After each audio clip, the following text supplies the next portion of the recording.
ইয়া আইয়ুহাল্লাযীনা আমানুত্তাকুল্লাহ হাক্কা তুকাতিহি ওয়া লা তামুতুন্না ইল্লা ওয়া আনতুম মুসলিমুন। ইয়া আইয়ুহাল্লাযীনা আমানুত্তাকুল্লাহ, হে ঈমানদারগণ তোমরা তাকওয়া নামক গুণ অর্জন করো।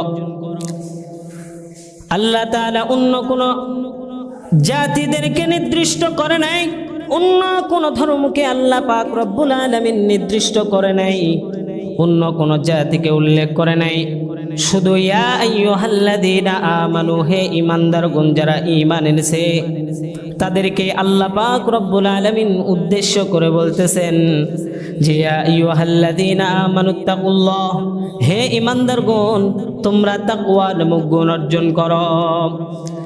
তাকওয়া মানেও আল্লাহর ভয়, খৌফুন মানেও আল্লাহর ভয়, কিন্তু আল্লাহ পাক এখানে খৌফুন নিয়ে আসেন নাই।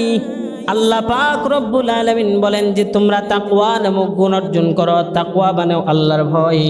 হাক্কা তুকাতিহি ওয়া লা তামুতুন্না ইল্লা ওয়া আনতুম মুসলিমুন, আল্লাহ তাআলার ভয় নিয়ে তোমরা অর্জন করবা, আর এই ভয়ের দ্বারা তোমরা পরিপূর্ণ ঈমানদার মুমিন মুসলমান হয়ে যাইবা।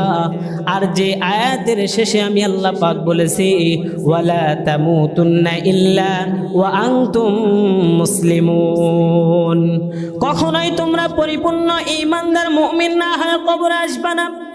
আর যদি পরিপূর্ণ মুমিন ঈমানদার না হয় যদি কবরে আসো, তোমাদের জন্য আমি আল্লাহ পাক কঠিন থেকে কঠিন শাস্তি রেখেছি। বান্দা কবরের মধ্যে আপনিও যেমন ভাবে কবরের দিকে যাবেন, একজন ইহুদি নাসারাও তেমন ভাবে কবরে রাখবে। পূর্বপুরুষরা, আমার দাদা, আমার চাচা, আমার বাবা, আমার ভাই, আমার আত্মীয় স্বজন, আমার পূর্বপুরুষরা যারা ইন্তেকাল করেছেন, ঈমানদার একটা জিনিস মনে রাখবেন, তারা সকলে কিন্তু একইভাবে কবরে শুয়ে রেখে আসছে। আপনি আমি রাখি আর আমাদের আত্মীয় স্বজনরা রাখুক না কেন, সবাইকে 3.5 হাত মাটির নিচে দাফন করা হয়েছে, 3.5 হাত জায়গা দেওয়া হয়েছে।